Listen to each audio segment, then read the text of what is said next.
This meeting will be held in person at the location provided on this notice. Members of the public are welcome to attend this in-person meeting. Please note that while an option for remote attendance and participation via Zoom is being provided as a courtesy to the public, the meeting/hearing will not be suspended or terminated if technological problems interrupt the virtual broadcast, unless otherwise required by law. Members of the public with particular interest in a specific item on this agenda should make plans for an in-person versus virtual attendance accordingly. This meeting will be live on Zoom. The public may access the proceedings by joining Zoom meeting ID number 375-414-6055 or by calling 929-205-6099. For additional information about remote participation, please contact Carly Antonellis, Assistant Town Manager, atm@ayer.ma.us or 978-772-8220, extension 100 prior to the meeting. Call to order. Yep, 2:06. Do I have a motion to approve or amend the agenda? I move that we accept the agenda as submitted. Second. Cheryl, I vote aye. Mary, Aye. Dennis, Aye. and I'm an aye.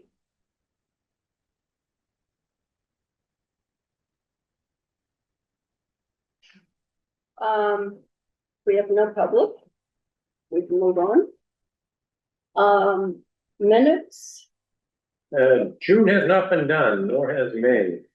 okay. February, March, May, and June.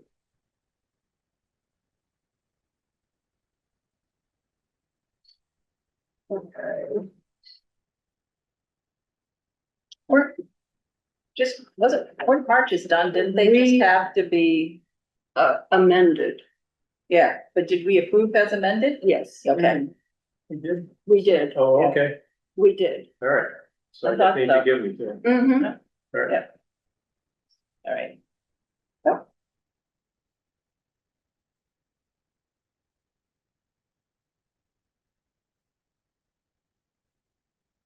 So, Dennis, you were going to look into the Pleasant Street. Street ramp. Yeah. So I reached out to, Dan, and the path forward still does not seem particularly clear. Dan recalled having met with, the building inspector at that time, Charlie, and, Matt Vernon, Mike Wallace, Ken Martin, people look at what the possibilities of such a ramp might be.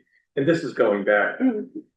a year and a half or more, 2 years, more than 2 years now. It seems that Charlie's, as the building inspector, his interpretation of the American with Disabilities Act and what would be required if renovations were made to create the ramp were kind of prohibitive. I don't know what the truth of that matter is. I asked Dan if he and or the town engineer could meet with me at Pleasant Street to kind of, so I could see what exactly it was that Charlie felt would have to happen. There did seem to be a bit of a workaround that would be less cumbersome, but it wasn't pursued. In terms of building something from the building into the parking lot. In order for this, and this is, and Dan was making no representations as to the jurisdiction issues about who would pay for it, who would have to approve it, who would have the authority to move forward with it between the town and the housing authority, and the extent to which Ken Martin and Robert are on the same page with that or not. He was simply, from an engineering perspective, if you were to look at it, what might or might not be able to be done. So, I mean, that's kind of where it sits. And you know, I know Dan has had a lot on his plate, so he hasn't been able to meet with me, so I can kind of. What I am hoping to do as an individual who started this, unfortunately, is to have an understanding of it such that the entities which I think would be most responsible for pursuing it, that is the residents at Pleasant Street, the Disabilities Commission, and the Housing Authority citizens group. The Housing Authority has a group of citizens who that those three entities should decide whether or not this is something they wanted to pursue or not. If they did want to pursue it, then they would go to Ken and Robert, presumably, and say, Ken and Robert, how can we make this happen? Mhm. Who's responsible for it? Who would pay for it? We find the money for it, et cetera, and then go from there. A kind of informal, and from Dan's response to me, it did not appear that he was kind of desiring to do a informal workaround with just a small curb cut and put in the ramp, you know, with using asphalt and just call it a day. That didn't seem to be an option. The other thing to do perhaps is to speak with the new building commissioner and see if, building inspector, and see if their view of what Charlie said was what would turn out to be a prohibitively complex thing is in fact his view also, or not. Would it help to have walkers, people with walkers, people with a wheelchair? Show him? People with canes, Show who, show how difficult it is? but show that to who? Dan, No, I think, Ken, oh, well, I think Ken maybe, I think Dan fully understand. Dan is not, or the town's DPW department, are not an impediment to having this Okay. happen. okay, They have been, I think, probably going above and beyond in an effort to kind of provide their professional Yeah. insight. yeah, but sometimes when you don't actually see it, Yeah, the difficulty. yeah, I think that demonstration would be helpful for Ken Martin to see, or for the residents at Pleasant Street, especially those who have mobility issues. For them to make the request, is it because we're sort of this outside group that's got no But Yeah. it's a beautiful park and it's not only Pleasant Street residents That's that right, use no, it. that is true. Yes, but it if is. you're coming in from the street level, that's where your ramp starts. Mhm. So that's not the issue, it's like more that issue is park in their parking lot, you're coming from their building. You have to go up to the street level to use that ramp. And not come in, so if you've got the residents at Pleasant Street to make the noise, if you will, Right, that, And they would and have, they would help. and they would have standing in Ken Martin's view. yeah, that, The residents at Pleasant Street would have standing to make this request or to advocate for this because they live there. Right. And they have previously said to me, I think I got one of the copies they have, Yeah, that in their view, they would use the park more, those with wheelchairs, especially walkers, I think, if they could more easily get from the parking lot area into the park area. so why don't we all have a coffee with them, With, Pleasant Street? Yeah, I mean, Pleasant Street does have a regular coffee They schedule. do, You guys could but why call don't and we as request a to be a group guest. Yeah. So, And sort of put that and put in it front back of them? as basically is we need you to advocate for it. Mm-hmm. Because you've got that, and I think you used the right term, that standing as opposed to Yeah. type of deal. and what I would say to them is go to Ken Martin, say this is something that would improve Mhm. accessibility. Do it in writing.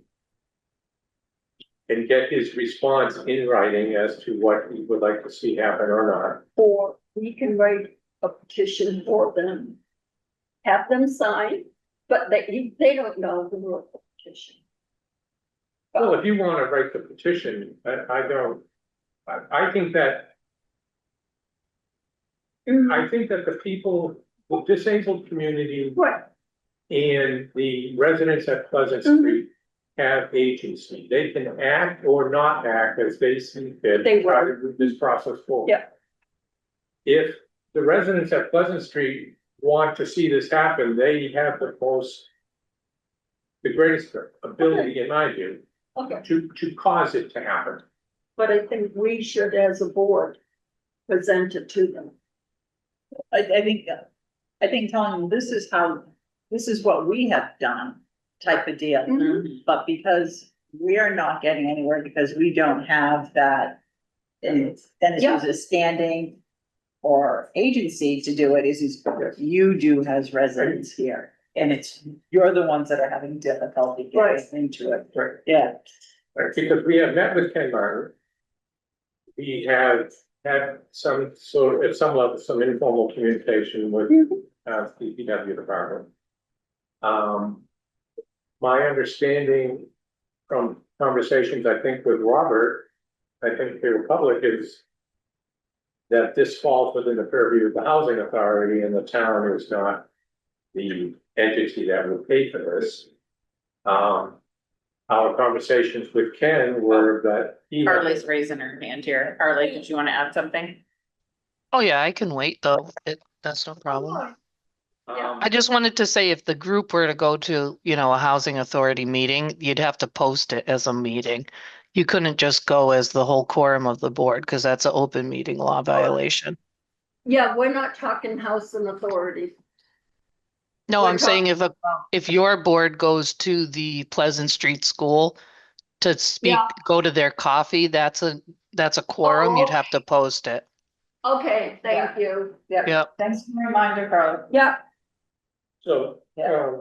so maybe only one of us ought to go, or two.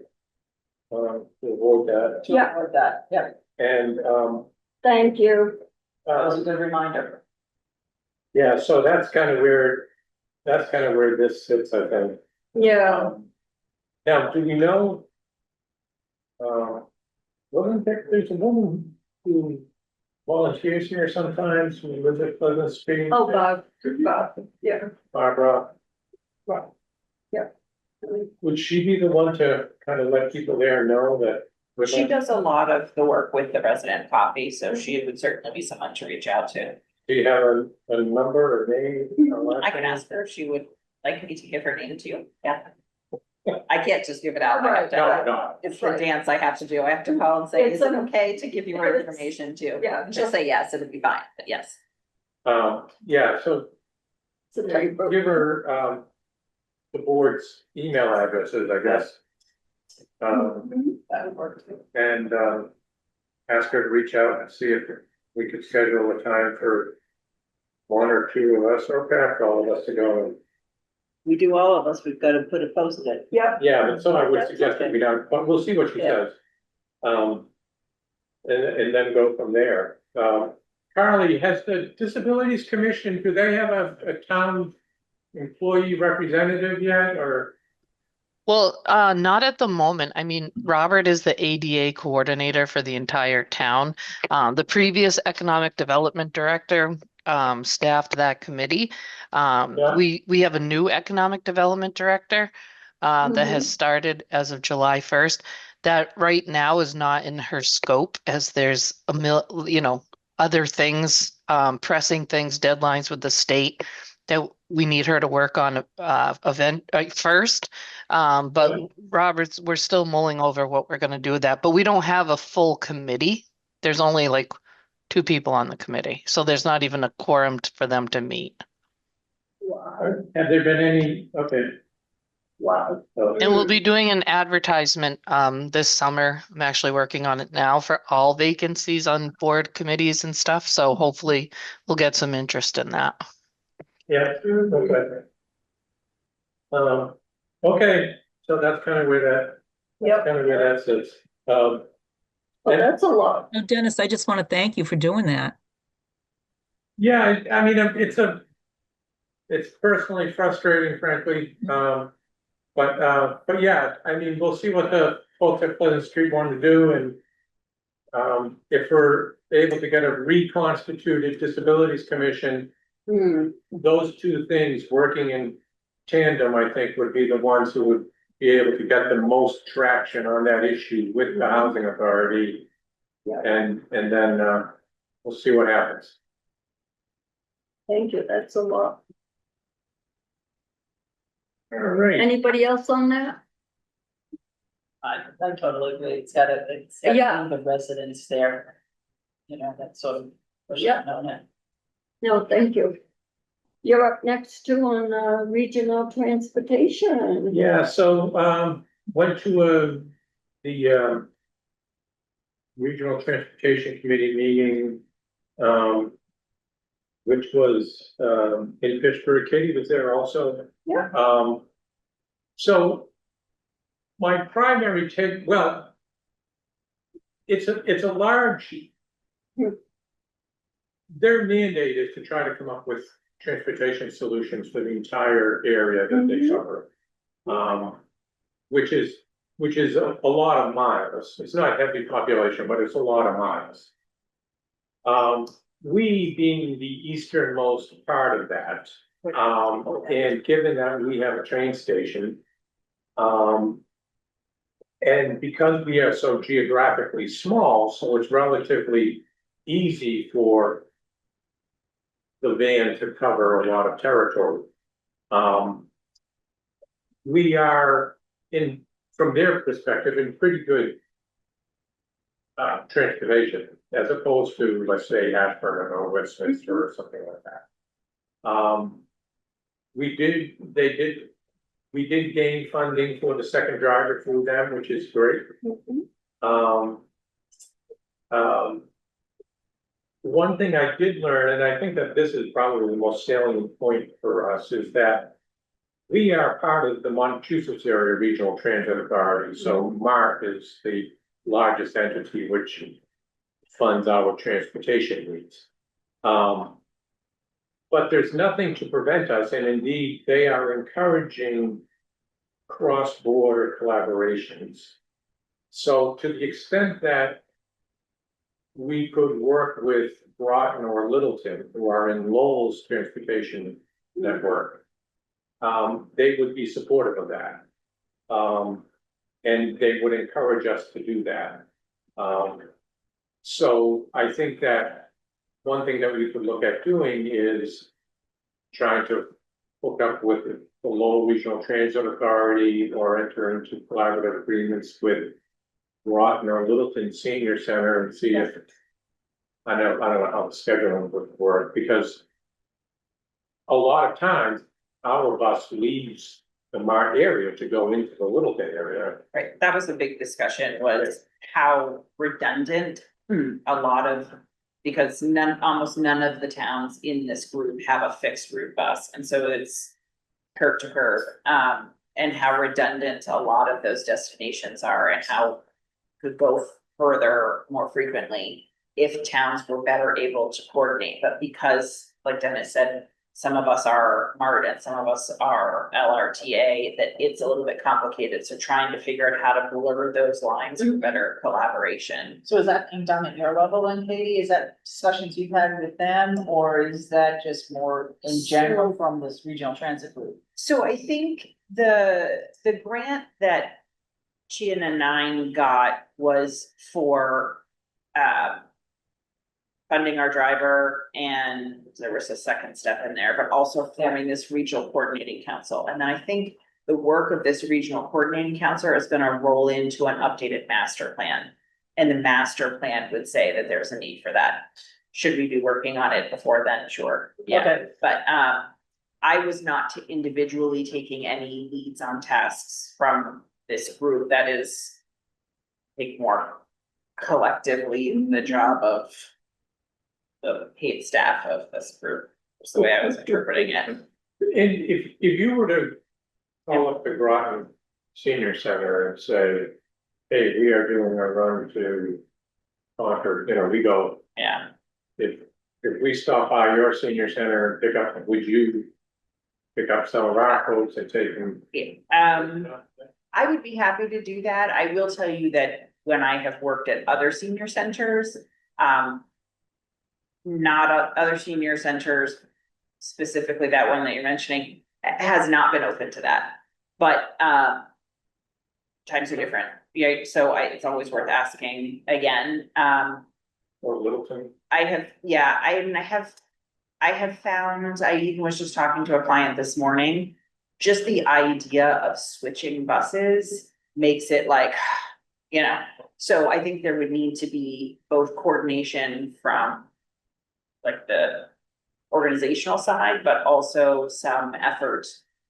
To say, it's really not that big of a deal, like if you get off of our bus and go into the senior center for a few minutes and wait, and then get on their bus afterwards. So I think there needs to be a little bit of education there. And they do pickups in towns.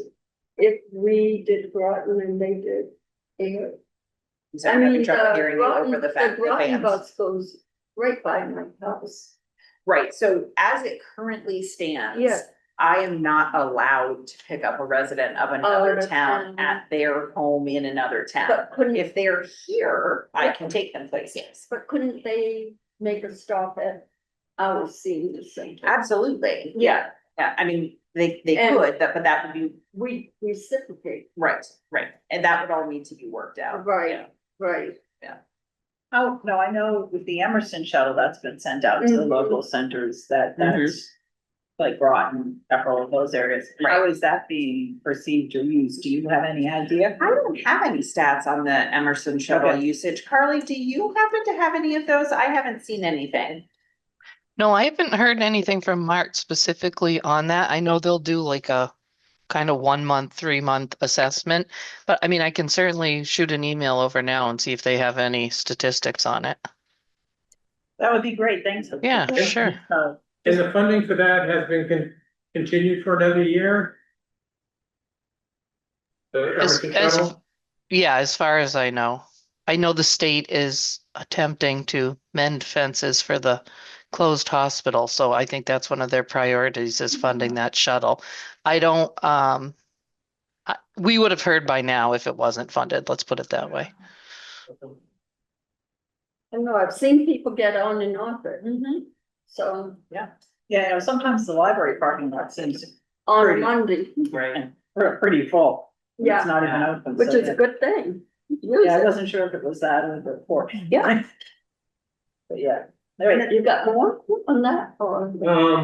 I'm just seeing if there's any. Yeah. The only, while you're looking, the only other thing we looked at was, we talked a little bit more in that meeting than I think at the last meeting. Just because we were in person, just about the differentiating between curb to curb service and door to door service. Mhm. Okay. And the complications involved in that and how door to door is really most appropriate for a lot of seniors, but it's really not what we're supposed to be doing, and yet, you know, people chimed in with their own versions of what they are actually doing. So that I thought was a productive information share.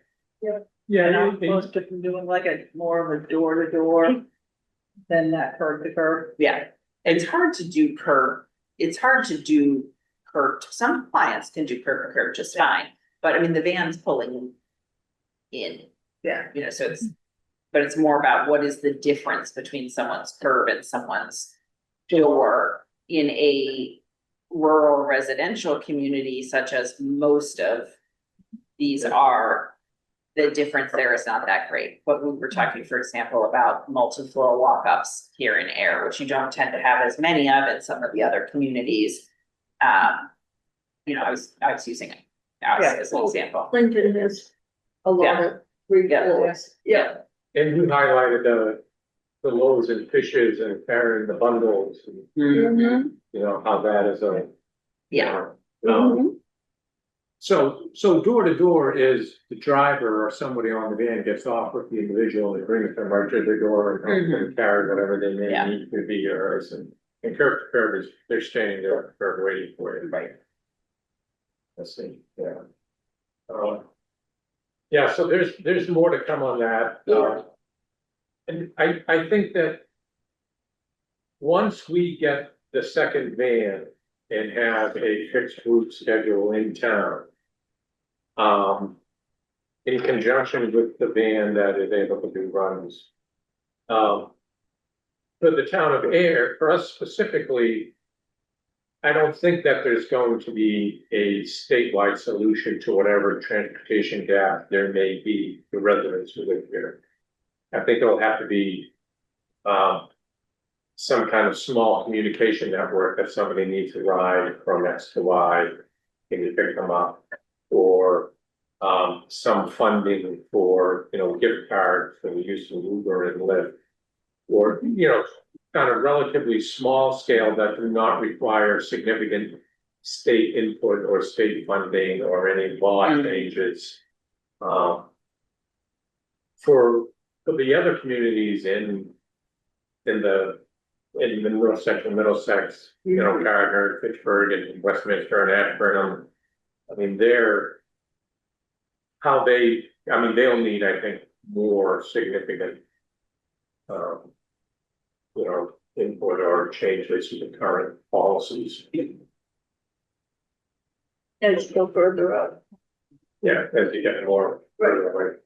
Relation. And again, the goal for us is to participate in this regional effort to coordinate all of the different pieces and stakeholders, not necessarily for us to fix fully our problems or fix somebody else's problems, but just to get the conversation and the coordination going. Right. Yeah, and to have them understand what our needs are, what our perceived needs are in this area, transportation. More information. Yeah. Yeah. Okay, thank you. Director. Alrighty, Yeah. so hopefully everybody got the director's report. I already found one typo, sorry, I will fix that. So we served 119 seniors last month in June. We've got about 15 Meals on Wheels clients still and had 73 riders. We had two very popular, sold out in a very short period of time, Charles Riverboat Cruises and Luncheons last month, which was very, very popular. Also the firefighters cookout, that's always a favorite. As well as adding some regular evening programming like the neighborhood supper in Littleton, an additional supper club. Some of the things that we had kind of pulled back from in the last year or so, we're able to add back in. We're going to continue to add more programs in the afternoon and evening going forward. This month, mostly Mary Ellen provided outreach services to 19 seniors, a total of 40 times in June. You know, that's it. You know, that's 2 appointments a day and they all have follow-up and additional calls and things. So Mary Ellen has been busy. Financial counseling and food access and insecurity were the 2 most frequently sought kinds of assistance. So which two Financial counseling and food access and insecurity. So those are 2 very important services that we offer. In terms of financial counseling, that can be, you know, that can be things like generalized anxiety about expenses. That can be typically if it's a specific benefit, I put that in a different one. But we also follow the AARP financially fit after 50 program. We don't offer the whole program formally right now, but we do use excerpts of it to help people with budget worksheets. Because a lot of times, knowing exactly where their money is being spent helps us to determine where we can target, where we can work with them. So you're really helping people set up a budget. yes, yeah, so that falls under financial counseling, yeah. People don't, yeah. Well, I mean, everybody comes, I get it. The thing with older adults is everybody comes from different backgrounds, Right, different right. practices. Right, They've lived a whole life according to somebody else. whatever else that they Mhm. were, Mhm. they were doing, whatever they were taught, whatever they learned in their Yeah. middle life, whatever has kind of worked for them. But I find that it's hard for me, at least, to help people with issues of budget and to get people into a stable place where they can really move forward productively and securely if I don't know where all of the budget is going to. So we help people with a budget worksheet. Some people really love it, some people really hate it, but at least when I'm doing financial counseling, that's a Yeah. requirement on my part. Yeah. Because it's not helpful to spend 2 or 3 hours with someone to save a small amount of money if there's a big, huge piece over here that actually is a higher priority. So it helps us determine what the priorities are. If someone's paying too much for health insurance, or if they're paying too much for a phone or cable, or if there's a housing issue that can be redone, or there's a lot of different It's- opportunities. it's a lot. Just So knowing where the funds go. It's a Yeah. good, I mean, exactly, it's a good exercise. for Absolutely, everybody. Everybody, To every go couple of through years, every- just Stuff sort that of. they never taught us in high school that we should have learned. I recommend a book to my clients. Katie, I don't know if you ever, suggest books. Scott Yeah. Galloway, some of you may have seen him. He's a professor of economics at NYU. He's written a book called The Algebra of Wealth. And it's like Finance 101. And what Scott Galloway says, it's not how much you save, it's what you don't spend. And if you can kind of do the cognitive shift for folks so that when they're looking at their budget, because that's, believe it or not, one of the main sub reasons that people come into treatment is they're in financial hot water. It's the end of their life. And how do I get out of this? How do I not leave my heirs debt instead of a little, cushion? So I recommend that book. It's not written like you're an economics student. It's written for like lay people. Right. Good, accessible financial education makes all the difference. Yeah, and I think the library might have it. Galloway's written a bunch of books. The Algebra of Happiness. This one's The Algebra of Wealth, and it's also on audiobooks, and it's a good read. All right, thank you. I'll have to check that one out.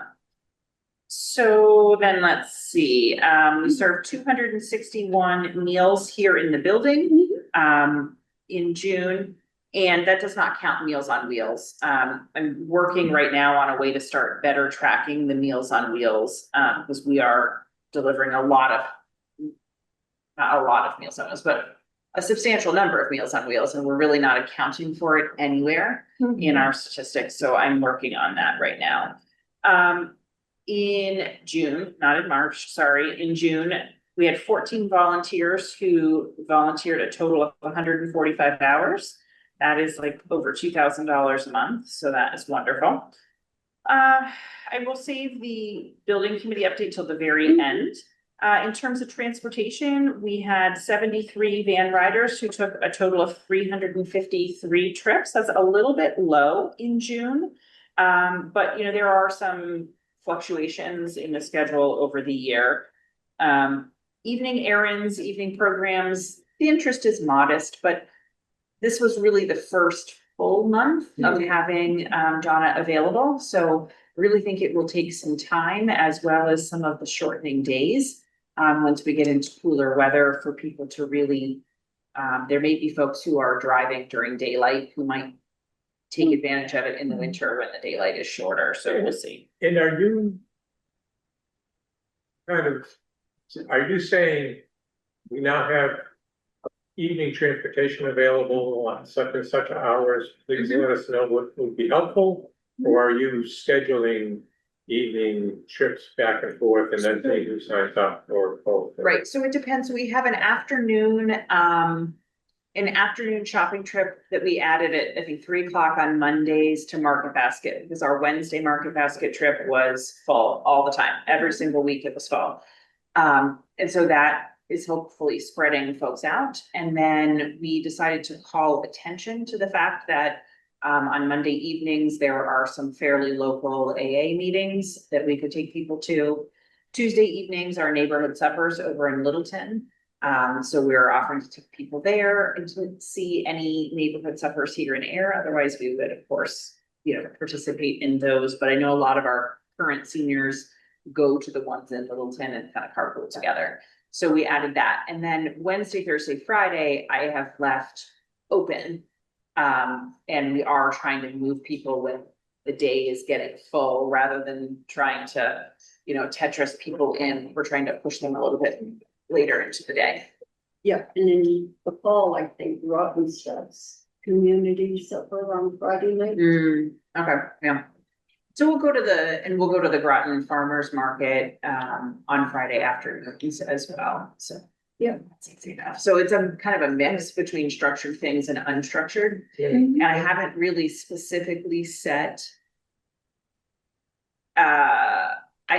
During the day, I have specific towns of our 11 towns that we serve. I do specific ones on specific days. I haven't really felt the need to pen that in quite so tightly in the evening. I just want to build interest and see where people want to go.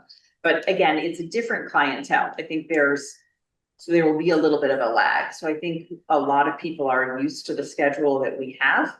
And so if they're already in that routine, it's likely going to be different people who would choose to do an afternoon or evening ride rather than the current customers spreading out.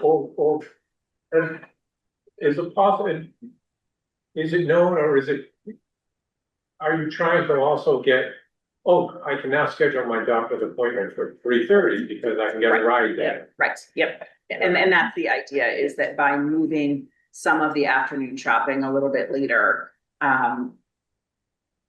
that frees up more early afternoon for medical appointments, but it also frees up that really end of the day, those last appointments of the day as well. So Are you seeing a lot of people say, oh, I didn't realize that, or hearing that, or is it more? no, I think we need to do more outreach, more publicity about it, to make sure that the right people are. That it's getting to the right people that need to know.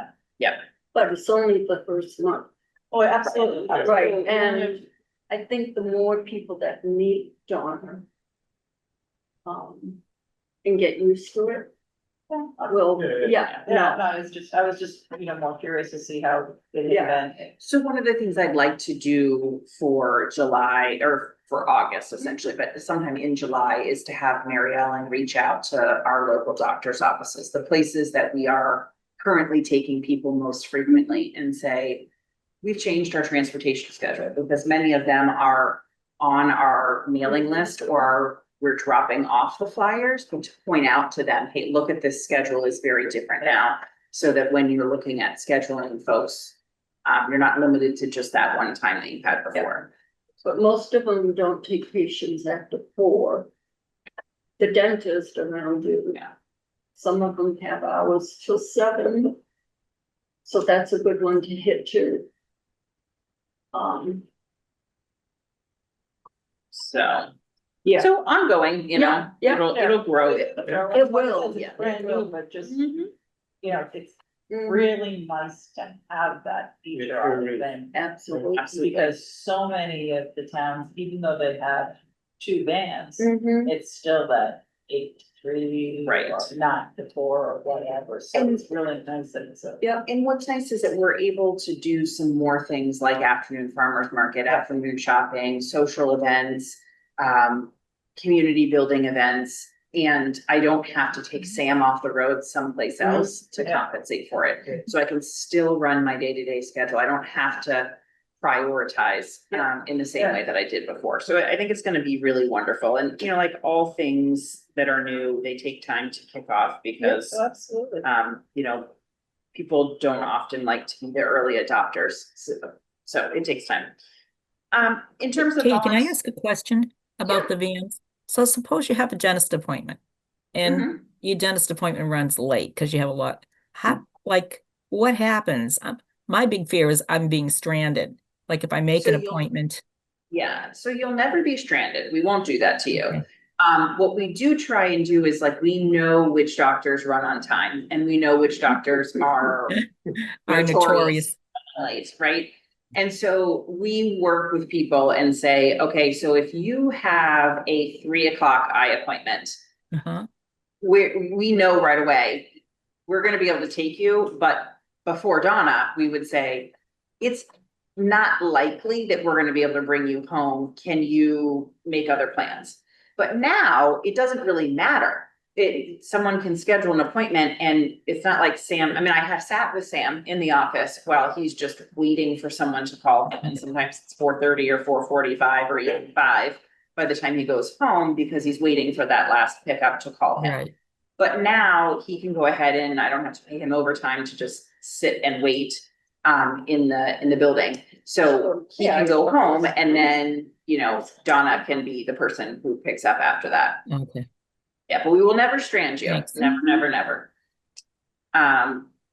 So in terms of volunteer opportunities, I had to be determined, but I just wanted to remind everybody about the Friends Dine to Donate on July 15th. That's from 4 to 7 at Devin's Pizza. So that works for takeout, that works for eat-in, takeout, or delivery. Okay.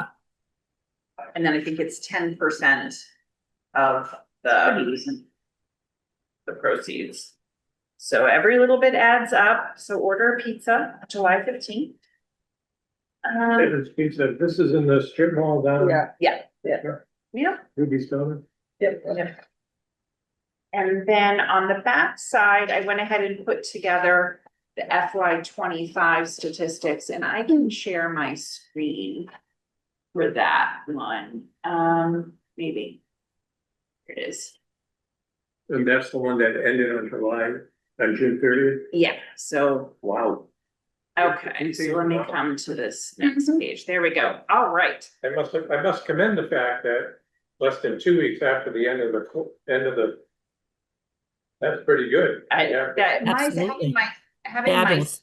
center is wonderful because it allows me to keep I'm not having to hand tabulate anything anymore. So, that's for the birds. So, so I started here in the fall of 21. So everything for FY22 is a partial year. I put it in there because I have the statistics, but don't worry about it. So, from FY23 to FY25, we have had a 62% increase in the number of people served. So that first full year, we served 327 people when you look at events, services, and volunteers.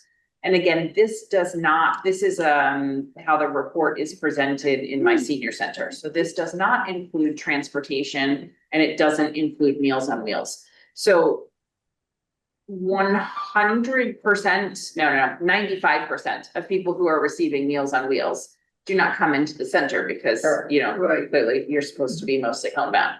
So those numbers are actually higher. And then we do have a fair amount of people riding the bus. They don't ever ride the bus here. They're riding it, for grocery shopping or doctor's appointments that don't come in here. So those numbers on the bottom, the total people served, is actually higher than that. It's just, like I said, I'm working on a way to better report on Meals on Wheels deliveries. And then I do have the transportation statistics, but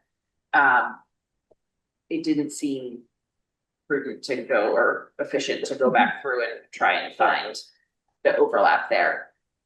So if we look, the second chart takes that line events and breaks it down a little bit further. And so this year we had 439 seniors attending programs for a total of 6,969 times here. And over 8,400 programming hours. The average daily attendance here at the senior center is 28 people in the building a day. I anticipate that would be much higher if we had parking to accommodate more people. But people just don't wanna come when there's no parking available. You have to park down at Peroni Park, or if you attempt to park up on the upper level, it's a very unpleasant experience because people write nasty grants and leave them on your car. So if you take someone else's seat, parking spot. So, in terms of volunteers, we've had an increase in volunteers, and this year that was purposeful. We were trying to get more coverage. Spread out some of the folks who are interested in senior tax work off, and just get a more robust set of seniors in cover for each other and things like that. So Is that working well for you? it's working very well. Yep. And part of the nature of working with older adults is that, you get someone in and trained and they work for a few years, and then at some point, there will be health issues, there will be changes in priorities. And so you always want to have a couple more than you need so that you can continually rotate and things like that. So, 25 volunteers worked almost 2,400 hours this past year, which is amazing. And the value of that to the town is $33,980. Wow. So the majority of those are the receptionists. So when you think about cost savings to the town, the biggest cost in our town's budget is staff, right? Staff salaries, staff benefits, all of those things. And so, this is really the equivalent of an administrative staff member. So I'm really pleased that we're able to both meet those needs of the center while also giving a sense of purpose and a tax break to seniors, and also saving the town money. So very proud of that one. And then the last piece is the van rides. So, we continue to add a few riders. Part of the nature of van rides is that they tend to be some of our more frail clients. So we always lose some clients and pick up some clients each year. And those are unduplicated. Those are unduplicated. So 210 people took a total of 5,018 rides. Wow. It's great. And So each person on average takes 25 rides. if that's the math, yes. So Yeah. is a ride just one way, or is the ride, are you considering a ride as a round trip? So this is actually, so let me clarify that that's actually one-way legs, because that's the way Okay. Mark reports it. Yeah. So the average person is taking 12 rides. So the average 12 person, 12 trips, 12 round trips, yeah.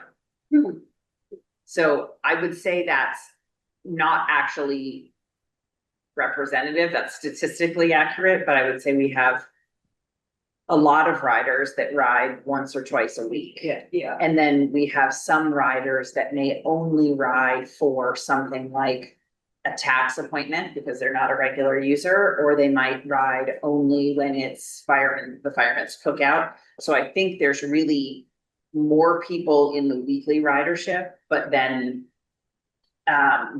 like, for example, you might have folks who are doing some of our social programs with us, right? So they're not weekly riders, they're maybe once a month or once every other month. So it's kind of across the spectrum, but. So yeah, is there anything else you guys would like to see in these? And I'll do this again for the calendar year, like I'll do it in January for the calendar year, because I think it is nice just to see it more like every 6 months, but just to know. Yeah. The annual report runs on the calendar year, but because it's the end of the fiscal year, this is another good time to do these stats. And I thought is also helpful, we're preparing to go, we're kind of transitioning to the building committee, we're preparing to go to the select board in July to give them an update on the project. And I wanted to make sure that we had good statistics to show them. We broke over 500 this year. We served over 500 seniors. We offered over 5,000 rides.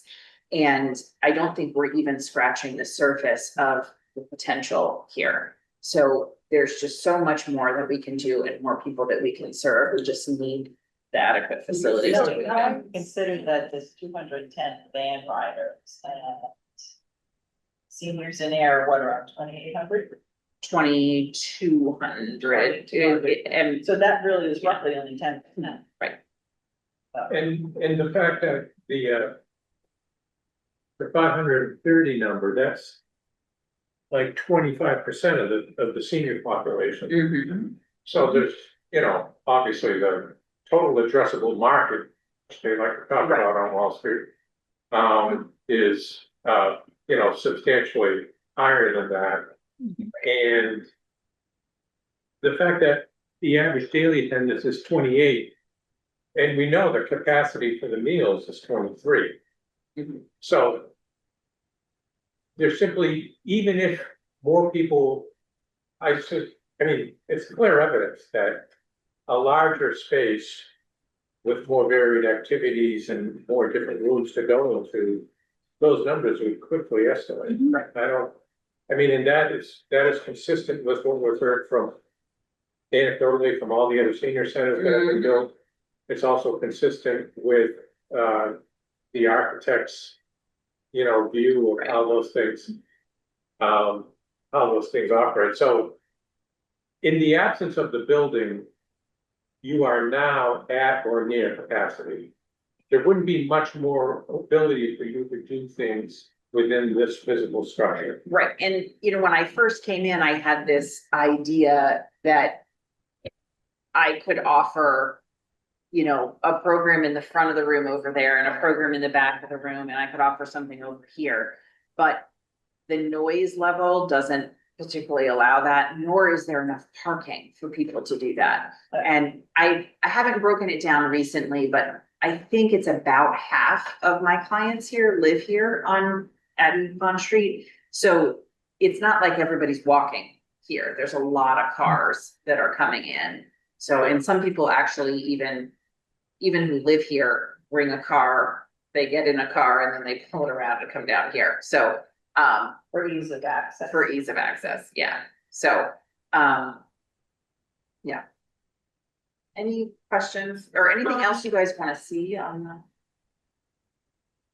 The band rides included the trips, right? Yes, Okay. because anytime you have, I've gotta have a log of who's on the van. Right, So, I'm logging in each person who's going to like supper club, for Yeah. example. Yep, they're all on there. and my other thought was,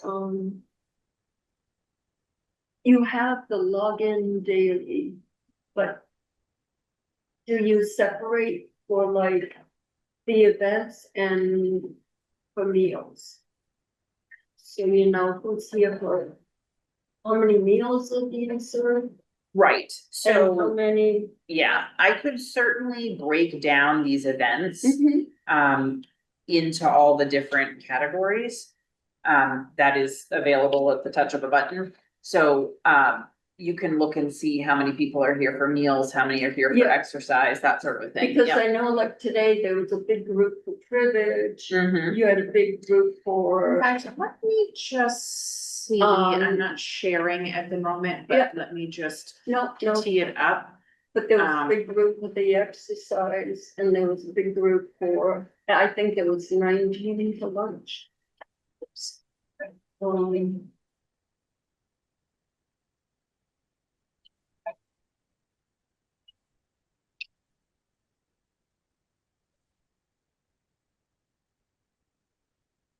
Okay, so let me go back here now and.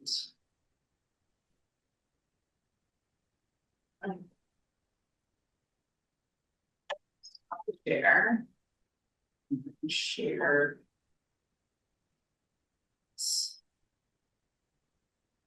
Okay. All right, so Cheryl, can you see my senior center right now? Okay. So I'm gonna be careful that I don't open anything that's personal. So, but if I look at event statistics, when that pop-out window came, can you still see the pop-out window, Cheryl? I can see a screen with event statistics, person statistics, volunteer hours. Okay, so I'm gonna have to reshare this screen. So hang on just a second. It doesn't like pop out. It doesn't, it's not following my pop out, so hang on. Okay, so now, okay, there we go. Now I can So- see it. So when I look at this fiscal year, so June or July 1st to June 30th, okay, I can see, this is the event statistic where I ended up with the 439 event sign-ins for a total of, I don't have that at first, almost 7,000 sign-ins. So that's what contributes to that first chart. But I can look at this and say 29 people participated a total of 202 times in arts and crafts. 47 people came 976 times to exercise. I know that 196 people attended 3,200 instances of meals. Wow. So, so that all adds up. It does, yeah. And so then I can like click on, for example, if I click on nutrition, then we can see all of the different kinds of lunch, like Mhm. obviously just plain lunch is the most common Yeah. type of lunch. But when I have lunch and a speaker, I give it its own special name, so it comes up this way. That's a. So that's how you get to 196 and 3,297 total meals. Or I can, for example, look at fitness and I can see, you know, I had 47 people and people really like, the strength, balance and flexibility with Jeff. They love Tai Chi. I don't know why these two Tai Chis with Jeff are separate. They should really all roll up into this one. And then yoga. So, but then, you know, these two DVD based classes, it's not that they're unpopular. They just are not as popular. So, So the total event sign-ins is 47. mhm. That's not all those numbers added together, obviously. I don't know. I'd have to do the math.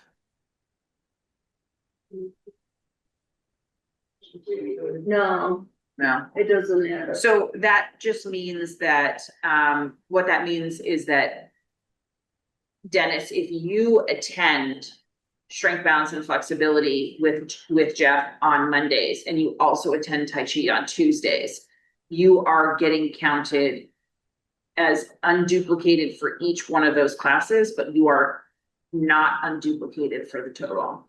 I see. Does that make sense? So it's, Mm-hmm. so it's duplicated and unduplicated going this way, but also this total accounts for any duplicated people between these categories. Got it. Yeah. Let's see. Okay, no, that- Yeah, so that's, and I'm happy to report on those. It started to get really messy when I was putting together the charts.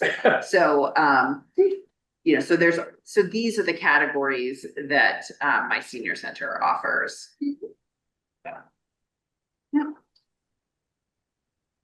Thank you. Any other, They slice that pie. What you want? Yeah. Any way you Mhm. Thank you. Okay. So then, yeah, so if you think about it later and there is anything else you wanna see, in terms of those reports, let me know and I'm happy to pull those up. Yep, no, thank you. So for the building project, schematic design is complete. And we just received, right before the holiday, a new cost estimate. And so the building committee is in the process of kind of making sure that it's an apples to apples comparison, because the way the budget has been presented by the architect on like a one-page sheet versus the cost estimate that just came in is, I think, 23 pages long. And so our cost estimates with the architect, the one pager, have been the building plus our cost of utilities, plus what we want is add alternates versus included, counterbalanced by what we think our fundraising goals will be and all that. So, obviously, when you move to a 23 page version, it doesn't always slot right into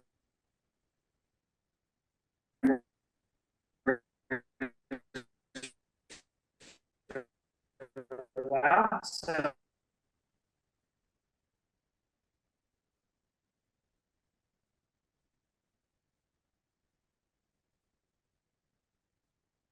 To make sure that that's all collapsed correctly. Did it come out as you anticipated? Well, that.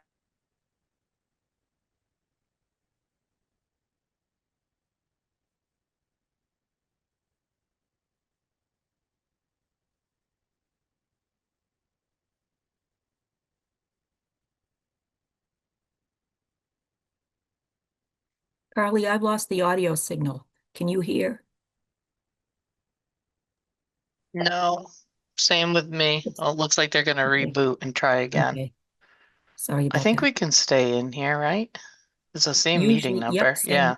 same meeting number, yeah, usually.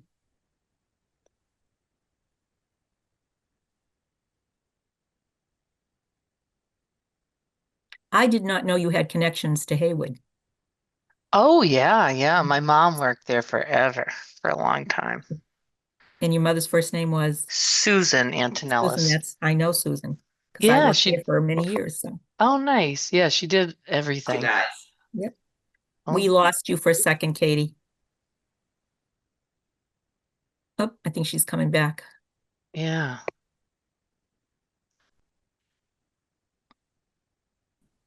Yeah, she was there. Sure, she was there. I just don't see her picture now. Okay. Can you So- hear us? Can you hear us? Yeah, okay, now we can hear you. Yeah, I'm not sure if that was internet on my side or what happened. Sorry about that. Okay, there we go now. Sure, okay. We're back. So, so we're in the process of getting all of those lines slapped back through. So the real answer is, I don't know yet. When I first saw, Whoops.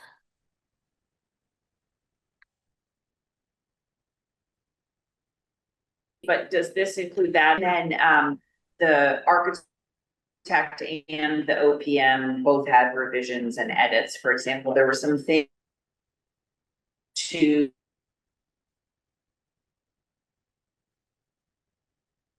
the cost estimate, you know, we're like, this line item is not there. We're not doing this. We're definitely not putting that in. So so there's just some editing that has to be done. So the building committee, their next goal then will be to sit down with that and to determine. You know, we had pretty clear instructions from capital planning committee from last winter about where they, you know, the starting point for what they were willing to contribute as a town and what they expected us to either modify about the building or to do some fundraising. So the committee will need to come back together and start evaluating that, whether it's still on target and all that stuff. And then, really start to increase public awareness of the project in the short term, because we're getting closer now to the fall. It's time to really start doing some public education. And then, yeah, kind of go from there. Dennis, did I summarize that well? I think so. I mean, I haven't seen those numbers yet, but I think that the public number that we had to begin with was 16.6. And we knew that the architect was trying to kind of put everything in. But we also, and then when we met with capital planning and finance, and what the town would be able to contribute out of their various funds would bring down the borrowing costs. I think it's important that whatever number we now end up presenting to the town is at 16.6 or hopefully less than 16.6. And if it is, I think that we have shown good faith to the town and to the town administration that we have been true to our efforts to contain costs to the extent possible. So, yeah, we'll see what the final numbers show. I think that it's good for us that, I hope in the public mind, 16.6 was kind of where they were at, or where we were at initially. To the extent that we come in below that, I think it's all to the good. Yeah, yeah. So, You know, steel tariffs. and And We'll find I mean, there's a lot of things that are uncertain right now at the federal level, so between, tariffs and grant funding and things like that, so there's a lot of, balls to juggle. I will say, I know we don't have any public here in the meeting, but should we have a very dedicated audience on YouTube later this week, it's really important that we start with the publicity and the fundraising efforts, through businesses, individuals, just general fundraising. So the Friends of the Ayer Senior Center is meeting tomorrow night, Wednesday, what does that make that, Wednesday, the ninth, here at 6 p.m. at the senior center, so people come and brainstorm on ways to raise funds, and the group is doing a good job getting started on some smaller scale items they've done. They joined us in the booth this summer and did a yard sale. They're doing this Dying for a Cause.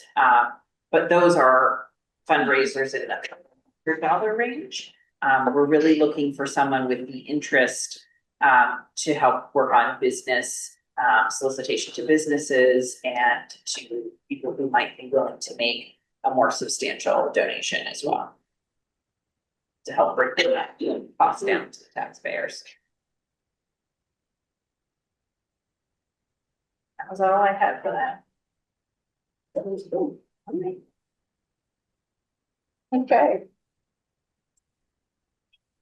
Elections. I'm ready. Thank you, Katie. Yeah, thank you. Yeah.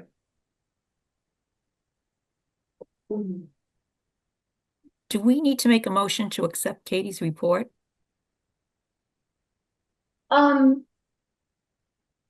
We never have. Okay. That's up to you guys. I mean, Yeah. you can if you want to, but Because it just becomes part of the whole meeting, doesn't it? right. Yeah.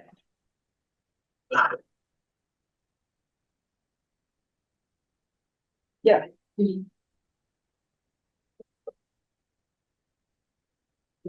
So last time, Mary, you mentioned about only having chair and secretary, clerk.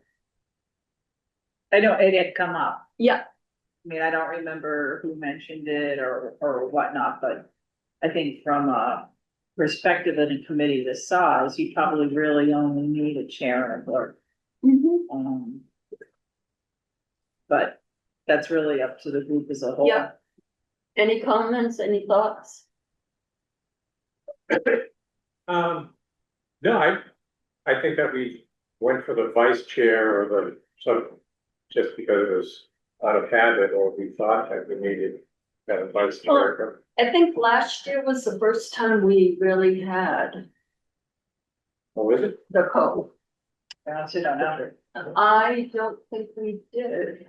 Are the bylaws?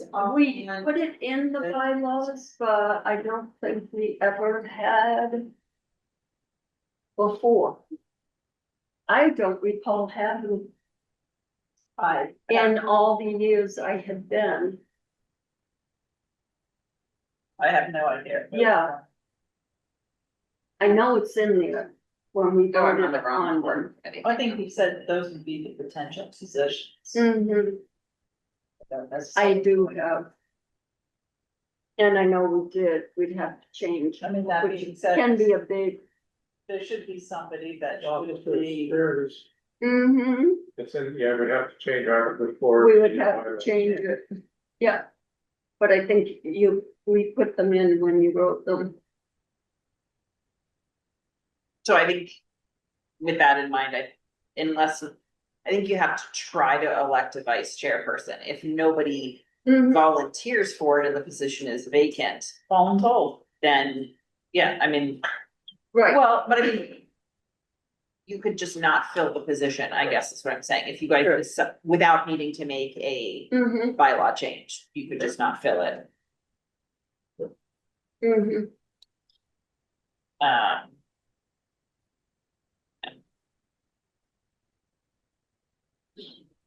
yep.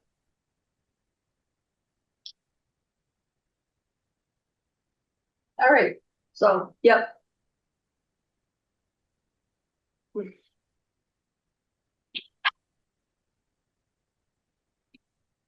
So your floor is open. Do we have a slate of officers to vote on? Not yet.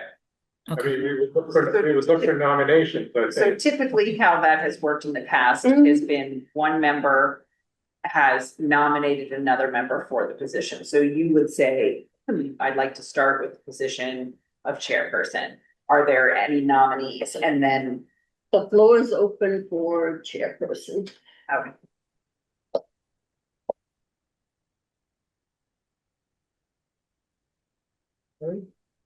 any volunteers? Yeah. Who is interested in being chairperson? Anybody willing to be drafted? Right. I'll volunteer. You volunteer? Okay. Anyone else interested in being chairperson? Well, so let me, yeah, so I move that Mary Markham be, elected chair of the Senior Center Council on Aging. Do I hear a second? I would second that, Dennis. Second that nomination. Any further discussion? I have none. So Cheryl, how do you vote? I vote yes for Mary. And Mary Yes. and Dennis? Aye. It's unanimous. Congratulations. Congratulations. Mary. Thank you. Beware Monday holidays. Yes.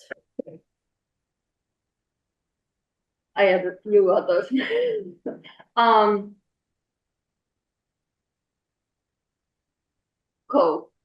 Co-chair.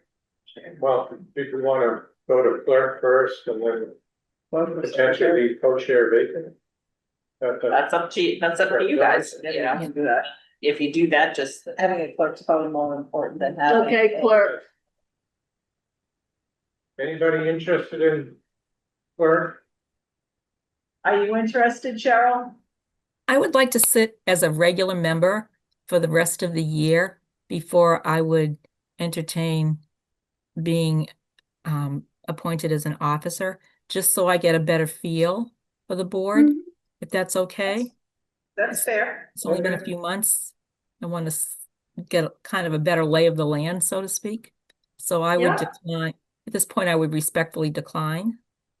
Totally understand that. Yeah. All right, so now I guess it's between, Marge, Marge, are you interested? Are you interested in clerk? I Okay. want nothing. I'm sorry? I want nothing. You So want Dennis, nothing? you're it by default. I am it by default. So I'll make a motion Continue that with- Dennis will You remain have as 2 months clerk. to catch up and 3 to do. Yeah, That Dennis remain as clerk. No, I've had my share for a while. so I think we need to, Vote on that. So I make a motion that Dennis Curran will remain as clerk of the Council on Aging. I would second that nomination. Okay, so Cheryl, your vote, Aye. Mary, Aye. Dennis, aye. unanimous. congratulations, Dennis. Congratulations, Dennis. All right. Okay, everybody has done the open meeting log. You say done it. They took I the saw course it. that we had to do in May. I don't know that I did that. You did it, I was I did it online. virtually. Oh, the Yeah. one that the, Yeah, The lawyer? Yeah, it was Yeah. very detailed. attended that But- thing from the lawyer, yeah. right, we Yeah. had to do it. Yeah. May 13th, yeah. But there wasn't a whole lot of people there. You and I I reviewed were, it virtually. Does that count? Oh, yeah, Yeah, yeah, no, yeah. that was, most of the people were virtual. Right, yeah. So I think, if I remember correctly, Carly had said that like 75% of the board. Yeah. Committee members attended in some fashion. So that was a great turnout for the town. But that Yeah, does we, not- we also sent it to him too, so there's read a it. new updated version of the open meeting law. Not much has changed. It's just new attorney general kind of thing.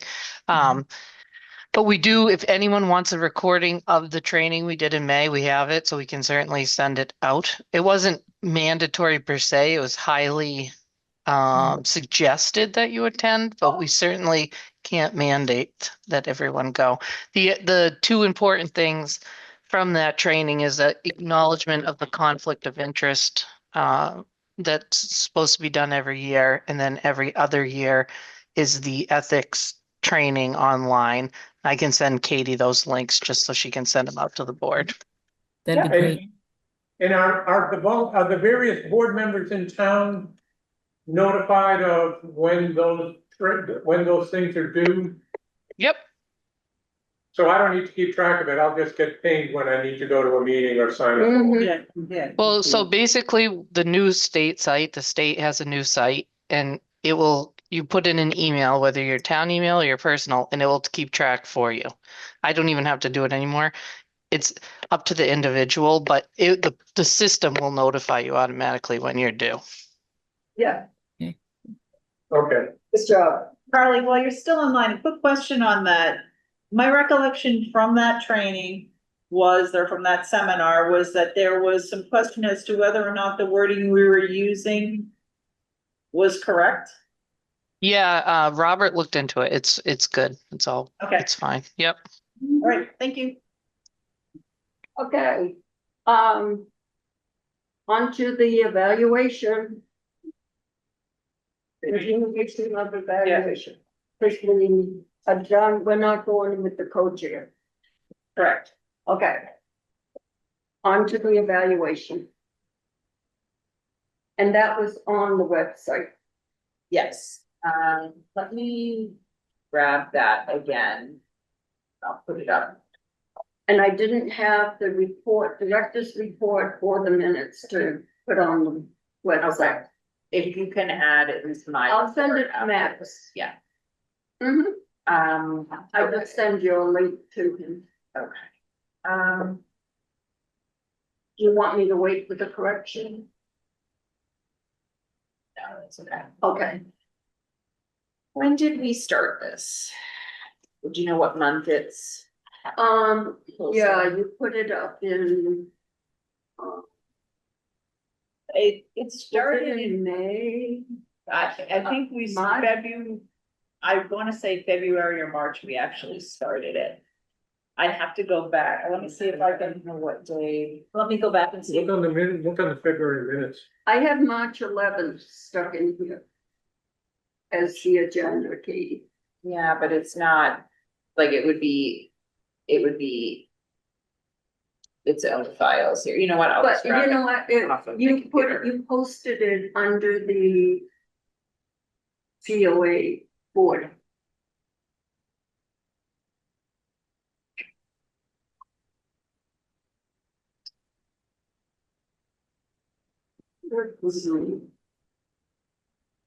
Okay, we're working on standard 2 today, correct? I'm trying to see. Do you need me to resend what we've done? No, I wasn't gonna put that back up. So I did not send the one we did.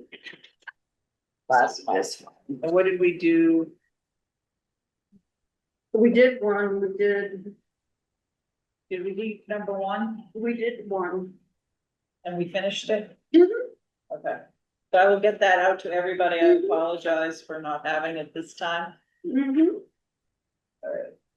And we did, Yeah, so we're Seven. on standard 2 Yep. Standard today. 2. Yes, we've done 7, we've seven, done we did 9. Was it? There was Okay, another there we one. go. All right, so now let me go back and share.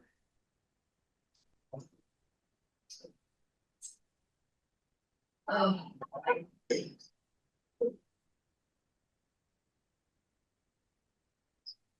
Oh. All right. Cheryl, can you see the standard 2? I can. Okay, great. Okay. All right. So this is community connections. And it's basically saying that the center shall be the focal point in the community for participating in the cooperative planning and all of these things involved. And it's also connecting older adults to resources in the community as an important service of the senior center. As, I guess, to spring off on that one, it popped into my mind earlier, went to the black hole and has come back. How are our seniors doing with the heat? Have we had any? Admittedly, I have not been here the better part of the last 2 weeks. I've been on vacation. I'm gonna toss that to Mary Ellen. Have we had a lot of people, reporting that they're escaping the heat, here at the senior center, or, yes, so there you go, yes. Yes. So the question is, the senior center serves as a focal point by doing the following. Partnering with organizations to offer services at the senior center. I would say, yes, because we have AARP tax prep, we have Shine Medicare counseling. We have, local assisted livings and retirement communities that are providing health education, talks. We have the Board of Health in to do the Well Adult Clinic. We have, National Grid does Connect to Cares. Meals on Wheels? Yeah, so Meals on Wheels, yeah, we're collaborating with Meals on Wheels too. Is there anybody we're missing, do you think? There's always more opportunities to collaborate. I mean, it's just a thought, it's more of a thought. I don't know, that's a great question. I mean, in things I have seen at different centers, it seems to be about. Those things seem to be the most Right. common. Are there maybe some that have something else? But those seem to be the most common ones that are there. Yeah. All right. Developing arrangements for mutual referrals. So I would say informally, yes. I don't know if I would call them arrangements. I guess arrangement is less formal than contract, right? But like, we know who we like to refer to, who serves in our area. We have some folks that refer back to us, a lot of social workers at hospitals doing discharge. Have a good relationship with St. Vincent de Paul, for example, like there's several of those. I don't know if I would always call them mutual referrals, Well, but you've got some that are going, you refer out, people refer to you, so I guess we're a known quantity, I'd say that yes. We can always do better, I mean, but that's. We encouraging agencies to deliver their services at the senior center. I would say yes, but I would love to see more of that. As far as- Because, Sorry, I think that you're certainly doing it as far as practicable. I think again, a larger facility would allow you to do far more of that, this space. But I think that as far as practicable, all those things you previously mentioned, they're certainly coming here. right, So, Yeah, I suppose in some respects, to be that flu shot center, or that widespread, Right. Who knows? I mean, even the telehealth hub.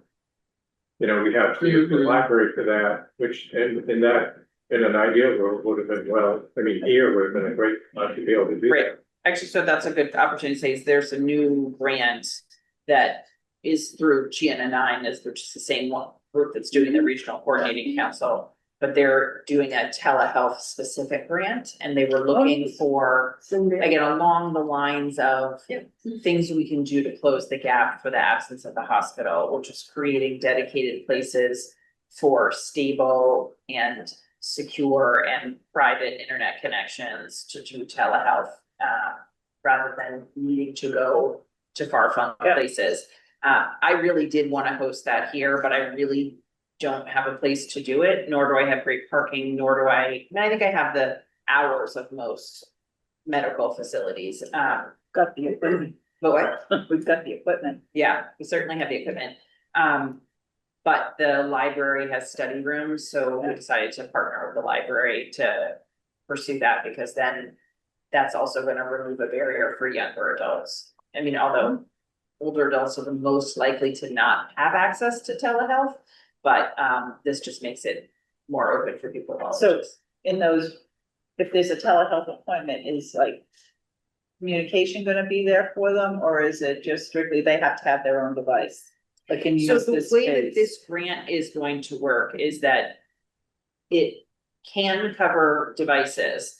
Though Luke and I agreed that between the two of us, we have plenty of devices to dedicate to it. So it'll be providing the room, it'll be training for both Luke's staff and mine for you know, how to help somebody with telehealth if they need it, and then, you know, providing essentially the device again. So we will be, of the, I think, 7 sites that the grant is gonna cover, ours probably will be less expensive as a site because we don't need any equipment. It's really more about participating in the dedicated programming. And getting staff to, yeah. That's pretty new program they're working to. Yeah, I just got announced. Yeah, just Yeah. got it today. Oh, nice.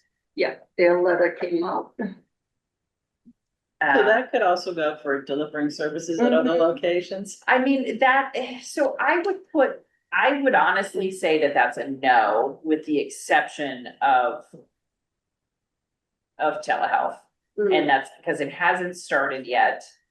And it would be the first thing, so that was, you know, that's a difficult decision, and I think every senior center deals with that, which is what's the right balance of trying to offer things here in your setting to create that sense of community, as a drop-in. Not have facilities adequate for that and try and go to them at other places. Yeah, We don't have a staff that's large enough to really do that because, you know, as Mary Ellen can attest, on the days that I'm not here, it's very hectic for her and vice versa. So in order to facilitate something in another building, you have to send staff over there. So it's not something that is really feasible for us on a, doesn't mean for a special event, potentially, but No, I for, It seems like an hard question within this community connections area, because if we're looking to establish that type of community to provide Right. service outside of that, kind of Yeah. seems. it's But just a different philosophy is, you know, if you're Yeah. out in the community at different locations. Some would say that that means you're a more active participant. Right.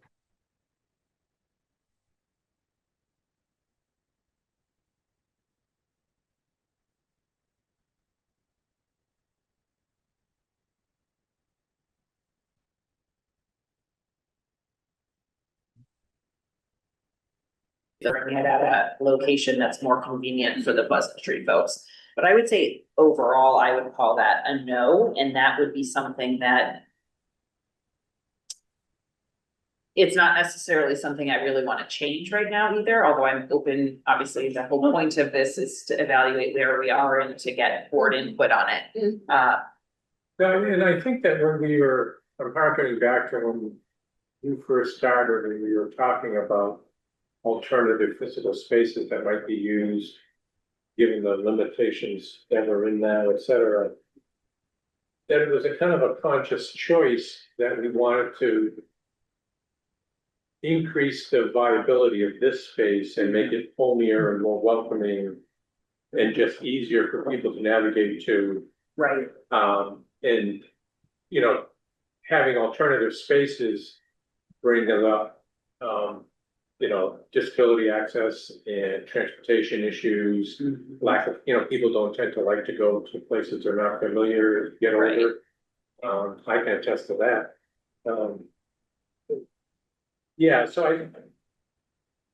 I mean, I understand, well, I mean, we'll see where it goes from here. All I would say is that I think that the work you've done in an effort to make this the focal point of the community has been well worth the effort. And we'll see what those what the future holds. Collaborating with other agencies to deliver services in the community. We do that. I mean, I would say Meals on Wheels, yes, that's a great example. With some of the agencies that you are, you think about some of the services you're offering. National Grid coming in with their service. So that's, Oh, I thought that meant to deliver them in the community, not at my location. Am I, I'm collaborating with other Well- agencies But it says to deliver services in the community, in, but that's still a Meaning- service we're delivering yeah, in the community. I mean, like You're, working with the Department of Public Health. Mhm. yeah, that type of bringing those Yeah. people in. What services do I you think want? it is to deliver in, like we're going out to. Are we going to the library? Are we going out to the, I suppose you can look at it different, right, different ways. right, because the first one says at the senior center. This one says in the community. And, Could that include MART? You're working with MART for transportation? yeah, Yeah. Yeah, sure, all right. So for Because that. the transportation is huge. So it's that's, huge. It's huge. In terms of developing written agreements with agencies, that's a no, we don't really have any. When the town social worker was here, she was working on a more formalized way to share information, disclosures and things like that. We could have possibly interpreted that. But that's more of a written agreement between the client and each of those agencies than between us, so, I'm gonna go no on that one. So in terms of the collaborative partners, it's kind of all those things that we've listed so far. AARP, Shine, the assorted assisted livings around town, National Grid.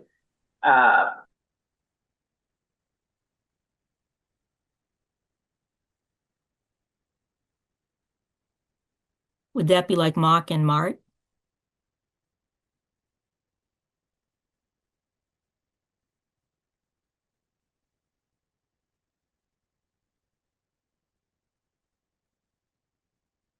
Yeah.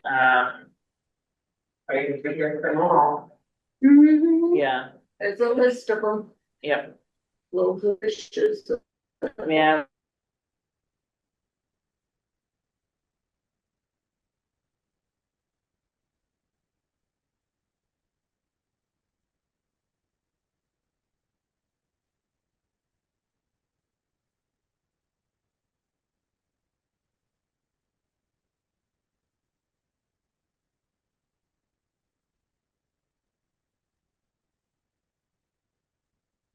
I think I've lost the signal again.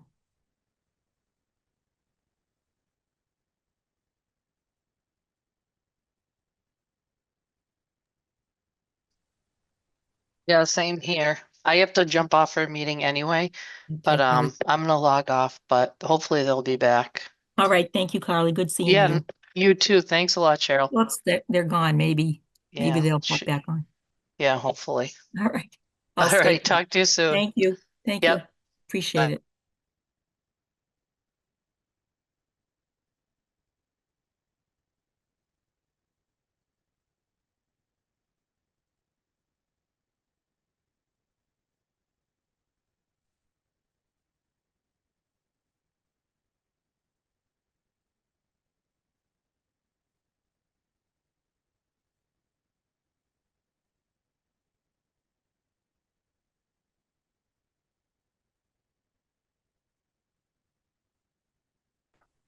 Sorry, guys.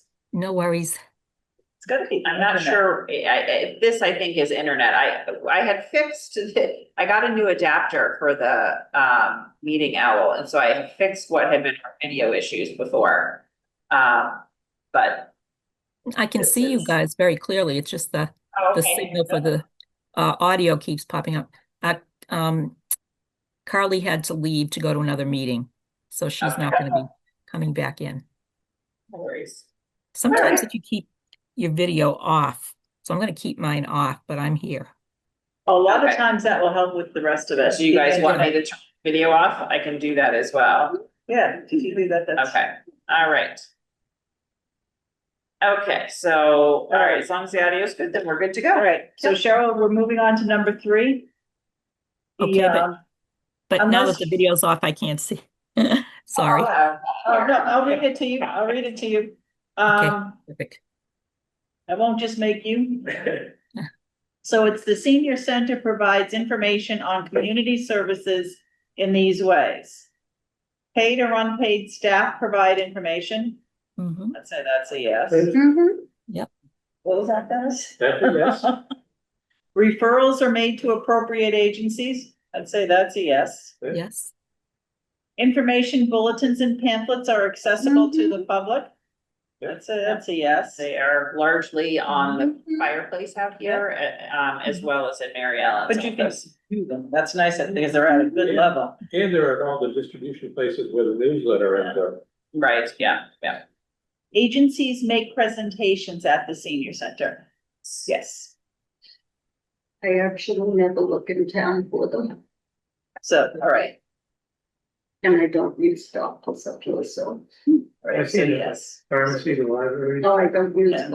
All right, so number 4 is the senior center reaches out to the community to provide services through these methods. Offering home visits to assess and need and provide information. You don't do home visits, do you? I don't do home visits, but Mary Ellen does. Okay, so that's a But I yes. don't, but I do think it's fair to say we do not have a formal home visit protocol in place. So we are operating more off of a friendly visitor home visit. So Would you refer them out to the aging services, though? we could certainly, yeah, so I'm, But what Mary Ellen would do, you know, if somebody called and said, was homebound, for instance, but wanted to know more about the senior center. Mary Ellen might stop by their house and, but as a friendly visitor, she's Right. not doing a home safety assessment. no, I know, it's not asking. Okay. I don't think it's, Well, a visit to assess need, I guess I was, going towards the safety piece of that, but yeah, I can see what you mean. In terms of just assess need for services. Mhm. Hmm. Taking information to places seniors live or gather? Yes. Yes, we provide our newsletter and we, to Hmm. 18 Pond Street and Pleasant Street, and then we do flyers for individual events. Mary Ellen brings them up to post with each of the buildings. So and then obviously the newsletter distribution, the whole point of that is to bring Different places. newsletters where people are visiting. Locating and identifying underserved or socially isolated seniors. I would say we're not doing that right now. And that is something that we should create as a priority. I guess even figuring out how many that there are in some way, shape or form. With the following up with visits to assure that older adults have received services. We don't do that. We're not doing that, although anecdotally, I would say that while we're maintaining a relationship with people, Mary Ellen's talking to them on the phone, and we're hearing whether or not that aging services person came out, whether they liked them or they did, but I would say that's more on an informal basis rather than a formal follow-up but you wouldn't, process. you wouldn't typically proactively call and say, did the visiting nurse come this week? Or did, No. no. No, so that's, I put a note for that. Yeah. I mean, that's not. But you do, But that's. do you see, do you see it as something that you should do, or no? I think it gets turned over to the So, nursing care that you get assigned to. right, so that's what this is asking about, Yeah. is that whether you've been connected through the senior center to services, whether they're public services like aging services, or whether that's private home healthcare services, or legal aid, or any of the referrals that we make. We don't have a formalized process, you know, constantly kind of case managing to, Yeah. but there's not a formalized, like, within 14 days, we call, like, there's not that kind of a protocol for that. It's more of an informal follow-up or whatnot, and it's not, we're not saying, holding that information basically that says is, Yeah. oh, we've suggested strongly that 15 times you should do this, and, Right, you know, right, yeah, would you say yeah, because I mean, yeah, Mary Ellen's not a social worker, so it's not formal case management services. Right. So it is more informal. She's very good to the people that she serves, as far as trying to do follow-up and stay in touch and things like that, but I would say is for the purpose of this, it's not a formalized process. okay, that's what I figured. So number 5 is the senior center develops and maintains relationships with other community organizations by the following: being a part of community planning. Yes. Yeah. And we're participating in the regional coordinating council. I participate in, on the CERT team for emergency management. Trying to think of other things. That's the main two. Okay, so providing representation on agency boards, committees, and task forces. I mean, you guys are the COA board, so, I mean, Will be other community organizations. I don't think the seniors, well, I have been invited when the Disability Commission was intact. I mean, I attended some of their meetings, not all of them, but some of them. If there was an issue in town where there was a need for some senior representation or interested in like, how am I want to phrase this, like, if senior input was needed, in what regard, so like, that might be more of a task force. And I guess that's true. So when it came time to renew the Comcast, agreement with the Yeah. town, I did submit a written statement from the senior perspective about how important it was to have access to both, APAC and as well as the affordable regular cable. Yeah. And you couldn't go for Verizon. Yeah, Come on, yeah, come on. yeah. So I mean, maybe as needed, As needed, that's. as needed, more. You're the one.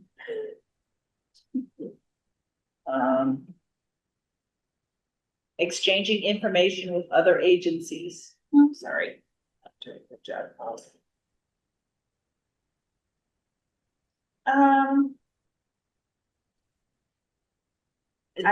I think that's actually a hitching point, is that other agencies don't wanna share information with us because there's a lot of personal and private information. So, I think to the extent that it is possible, we are, and it's helpful that Mary Ellen knows everybody. And so sometimes she has better luck than like a cold call, but, I would say it's as it's possible and appropriate. We're always willing to provide insights on something that we're seeing with the goal of helping somebody get us, the care that they need. It doesn't always go the other way. Presenting informational lectures to relevant groups. I don't really do much of that. I would like to do more of that. I mean, I Is that just present because you're not asked? Or that as a whole, you're not asked to? Yeah, I'm not asked really. I mean, I have presented to various groups for the building committee, like the Rotary Club and. We have representation at basketball games, and things like that, but that's, So we can put down as requested. yeah. All right, so number 6, the senior center has a marketing plan that includes which of these elements? First of all, do you have a marketing plan? Don't have a marketing plan. Okay. So do we just say no off the bat? Or do you wanna look at each individual item? No, I mean, I think you can skip that because I don't have a marketing plan. Okay, I mean, we could make that. Make that a priority. Well, I think, well, it's, you may be doing different things of it, but some of it's gonna be limitations of.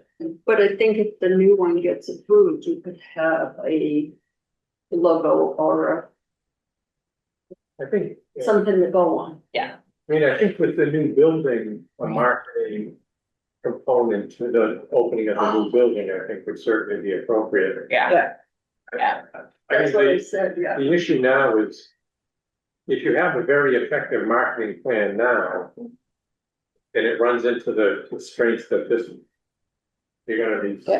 yeah, But that's Just, there's nothing worse than a good marketing plan for a bad product. yeah, I mean, it just, yeah, But that's why I said if you, when it gets approved, you could have a logo and. Yeah, you mean, it can be more formalized. Mhm. So number 7, the senior center's marketing material. which I do have Yeah, marketing marketing material, material. and I do have marketing material, I just So- don't have a marketing plan. So you publicize the mission, Yes, that's in the you newsletter. educate the community on its programs and services. Yep, that's in the You newsletter. enhance the image of older adults. I am very, careful to make sure that nothing we do or publish is like overly cartoony or overly Yeah. infantilized. I'm always looking for the photos that are in the newsletter are of active older adults, doing their thing, so. And that goes to promoting a positive understanding of aging. Mhm. Yeah. Visually representative of community residents. with their permission. And what does that mean? I think that means like if we had a large Korean population in Yeah. town, do my stock photos include Korean Did- people yeah. in it or whatever, I'm gonna put, I'm not sure there, because I honestly am not sure if it's representative or not. Do we I know think what, we probably don't know what the breakdown is. I don't actually know, so I'm just gonna say, not sure there. Do you publish, I mean, in the newsletter, or on the website, do you publish photos of events and get permission from people, or you just put it So- up there and nobody's complained, or? Part of the everyone signs a user agreement when it started last year, and then when you start new, every new enrollee has to sign the policies and procedures document. And that gives me the right to put your pictures on marketing materials. I have maintained all along that if someone has an issue with that, there's either an alternate form of the policies and procedures they can sign. Or I do maintain a list of people who have asked not to be in any pictures, and I'm pretty diligent about making sure that whatever pictures I take don't include those people in them. So for the most part, I don't publish as much on Facebook as I would like. I could certainly do more of it, so I take more pictures than actually get shared, but.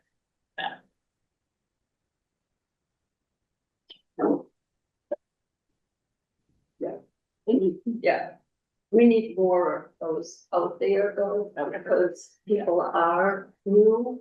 Yeah. And they're just putting a name.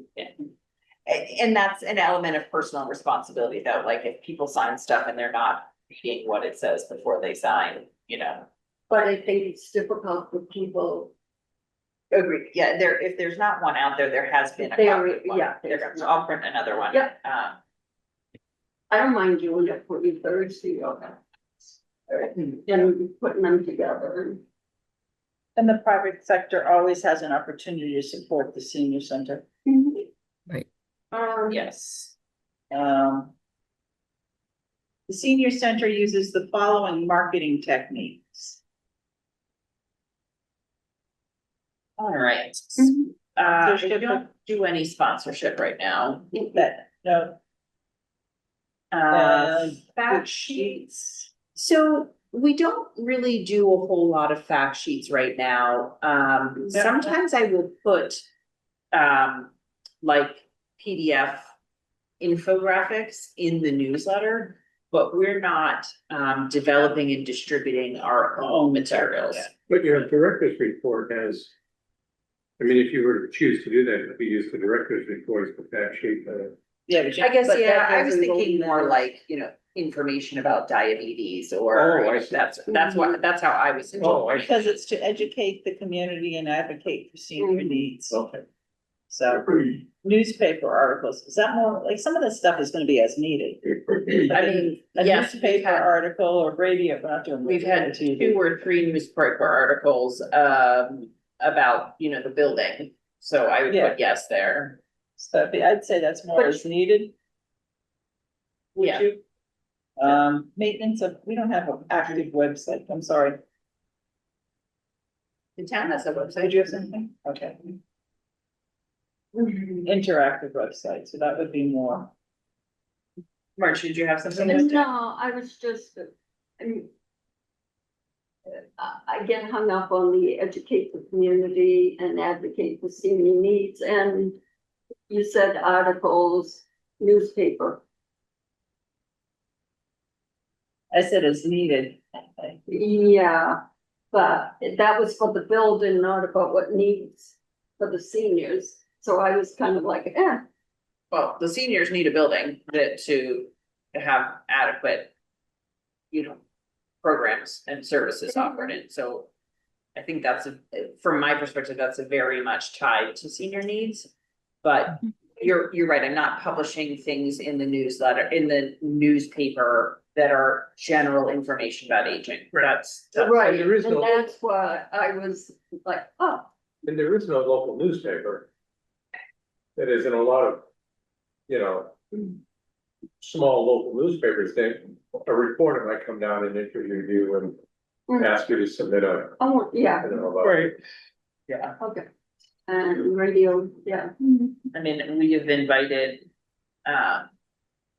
APAC yeah. down many Yeah. times and they came once. They've done one interview with me in 3 years, so. But I'm gonna put that as a no. No. Yeah, at one point they were saying they wanted to do like a monthly program where I would basically read through the newsletter and say, this is what we've got going on this month. And it would be just a short spot where they could replay. Yeah. And insert where needed, but that never came to fruition. Nothing from that ever came to fruition, did it?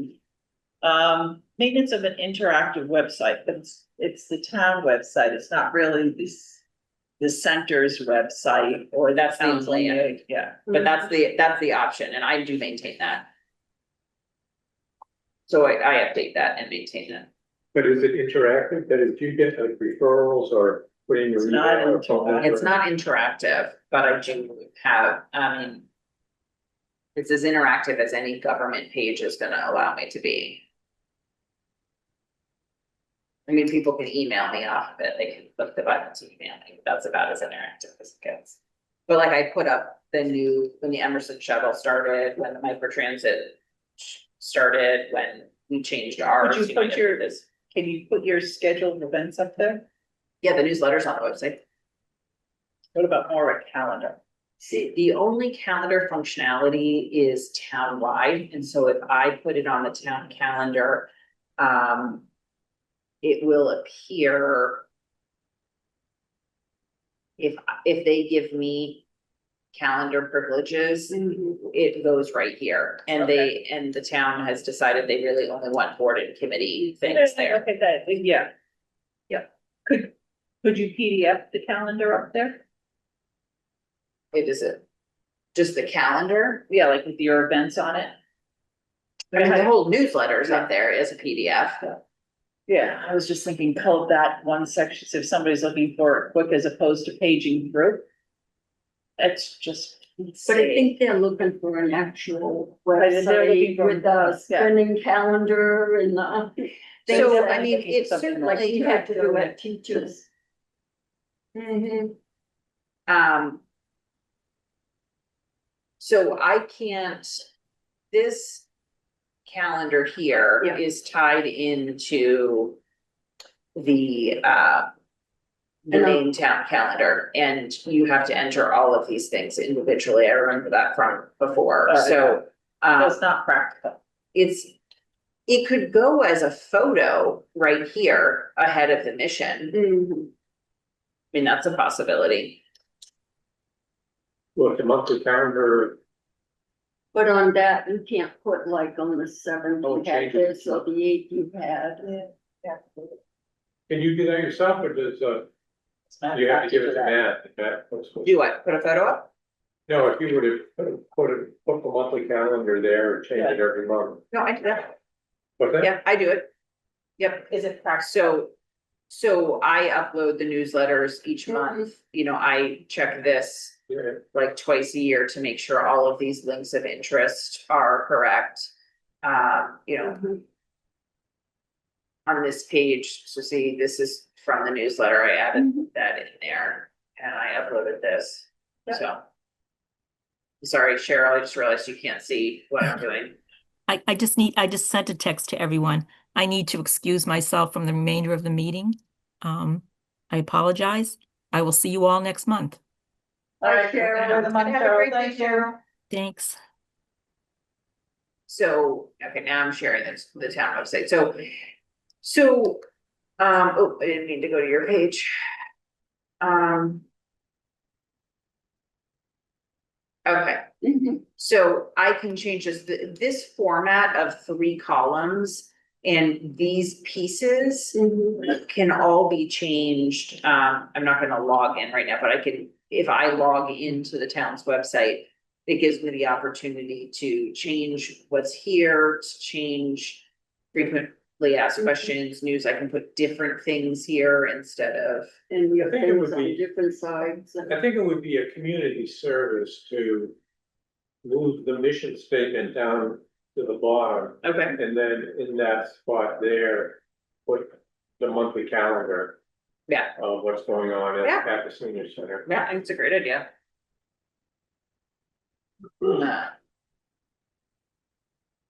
Because that's, that'll be the first thing they see. I don't think many people are going to that page looking for the mission statement. And as No, much as I Like they think might wanna find out what's for lunch on Friday or. whatever. Right, and so they have to click on that newsletter. being said, is if you have to add in everything, is having the council's calendar there worth it? You've got to add everything in manually. Yeah, it's, I can take it down, yeah, Mhm. I mean, I'm just thinking. If it doesn't, yeah. Mhm.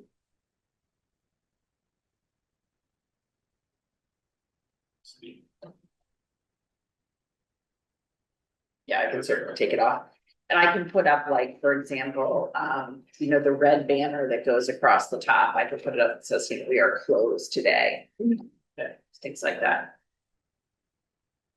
But I tend to not update things. I tend to use the robocall feature in my senior also center. that, yeah, because I mean.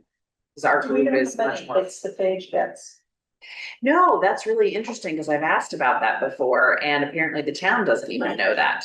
And I was like, well, that seems like that would be important to know. The town is getting a new website, it's still gonna look exactly like this, but it's posted differently.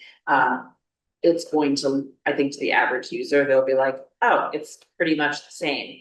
But it is a different government posting. Yes. So we're air.ma.us, but if you notice like Harvard, for example, is harvardma.gov. And it's different website, but they're also posting it with a slightly different structure. I think to the average user, it looks exactly the same, but it's apparently a little bit easier to add photos and other things like that to it. Because adding photos right now to the website is kind of a pain in the butt. This is just a really old coding platform. Old technology. All right, Have fun, have a nice vacation. enjoy your time off, Mary Ellen, I'll Oh, send you that nice. stuff. Good for you. Nice. Okay, so let me stop the screen share here for a second, and it's just us, so here, I'll turn the video back on. So in providing Maybe. field training or internships, All right, let's see, wait a minute, did we? So I did not pass this question have 8 this- because I don't have 3 marketing I know. techniques, okay. All right, so in providing, participates in research when feasible. um, I think most of these are probably not applicable. so, Well, we tried. so I have, The local institution, you yeah, I do, part 9C is for sure a yes, I've had multiple interns placed here. Yeah. I have tried to participate in research, but oftentimes research studies have like such specific sets of criteria. Like I had someone approach me from a medical device facility in Boxborough a couple of weeks ago. And if you're willing to give blood samples, then you can earn a gift card, you know, but I know it's pretty lucrative, actually. I think I put it up on the bulletin board out there, but that's different than like offering opportunities for individuals to participate in research is a little bit different than doing one has. doing the- one as a as the center, being yeah. a site for something. Yeah. Whereas like if there was a like kinesiology student who wanted to offer an exercise class for 8 weeks and they wanted to do pre and post testing, I would be all for that. Like in that regard, I Yeah. think that would be a great way to participate in research. So I mean, I would say no, no, and yes for this. But some of 1 and 2 is opportunity based, correct? Right. Or lack of opportunity. Yeah.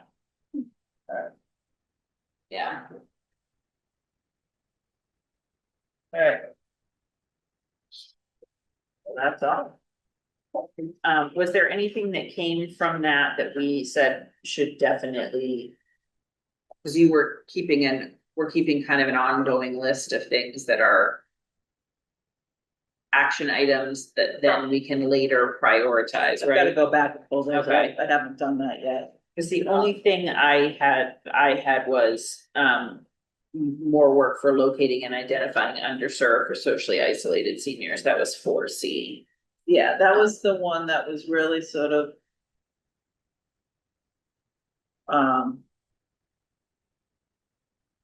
You know, and one-on-one as opposed to sort of the gradual thing, you know, a marketing plan. I think doing the starting that sort of preparatory thinking about it, but not necessarily putting it into, Yeah. you know, what do others do? How much do we really need to do? Right. Yeah, You know, that type of stuff. What's important right. to the seniors and what's important? Is it worth it to put and to use your time or Mary Ellen's time to create it? I mean, some of it's, some of that's. Oh, yeah, practicality, absolutely. Mhm. Absolutely. Mhm. Yep. But I do, you're right, I do think that locating and identifying or figuring out a way to identify those underserved or socially isolated. Yeah. But I think again, that category is a tough one, because unless you get a call. Or. You know, from a social worker or a son or daughter, Right. they're not ones that are going to come in on their own. Agreed, but so that would be the outreach would be locating and identifying people. So that, to me, that would be like, looking demographically where everybody is in town and seeing, you know, part of what I was saying with the CERT team and with the town social worker some time ago was doing drive-bys and noticing whose homes are in disarray, Right. or working with Board of Health, who's doing home visits. That's even getting people who are actually already engaged with them, but, we know that there are certain pockets in town of places where older adults are living, that are in particularly vulnerable Right. areas. Yeah. So, we do know where some of those are, Right. but we're not, for example, doing a lot of specific outreach to, this particular address or that particular address, and I think we could do a lot more of that. And that's, I mean, you would think that, the social worker might be the best. I mean, just if, for informational purposes.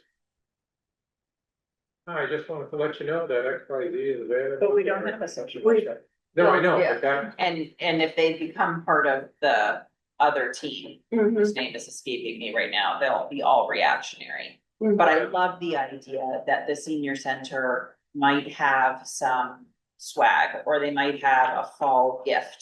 Sort of like, 1 year Bemis donated soup cups and some instant soup.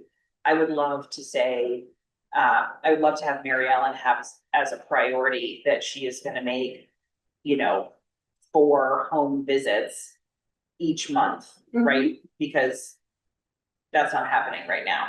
So, she's gonna make 4, like Zodiac Village, for example, like that would be an address, the mobile home park, there's several places where in a small geographic footprint, you have a lot of people living in a particularly vulnerable situation. In which case, she can go, like, we know which addresses are older adults, we have that information. Okay, So that go was to my a door next and question, so offer a you gift, offer something to open the door to conversation, and We did So- that in Brandon. So you've got something or a Mhm. report that will basically say these 20 seniors live, or you can Yeah. strip it by an age, I would presume, that says this. so I Type it have the names and addresses of every senior in town, their date of birth. So I can look at that and, I know the address of Zodiac, for example, and so anybody living there. I'm sure there are, I'm trying to be non-politically correct, I'm sure there's lots of people who are there and really love it, but amongst. That's a more vulnerable address, Yeah, I'm not, Yeah. yeah, I'm not so disputing that, I'm just, you could I'm start just trying to understand. with that spot, and just do particular, we do giveaways here with grocery gift cards, for our senior of the month, right? And it's like a participation incentive, if you will, and there's no reason not to do that parallel thing on an outreach basis. So, Yeah, definitely.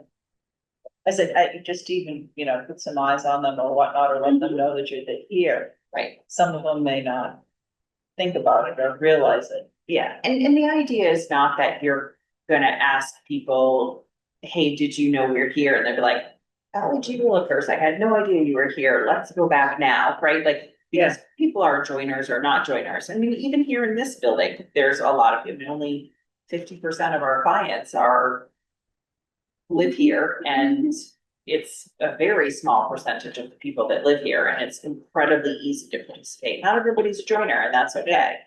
But that you're reaching out to everybody who might be on the fence about participating. Or they know you're there, but maybe a particular service, they didn't realize it was on. Yep. Or the expanded bus service is a great one, those types of things. Yeah, so. It's also. But it's amazing because sometimes the grocery stores will even give like little gift cards. And we used to in Framingham just. Yeah. To let them know. Anything was appreciated, so. Okay, I make a motion, we adjourn. Second. There, you're right. Bye. Dennis, all right. mine, I. 4:14.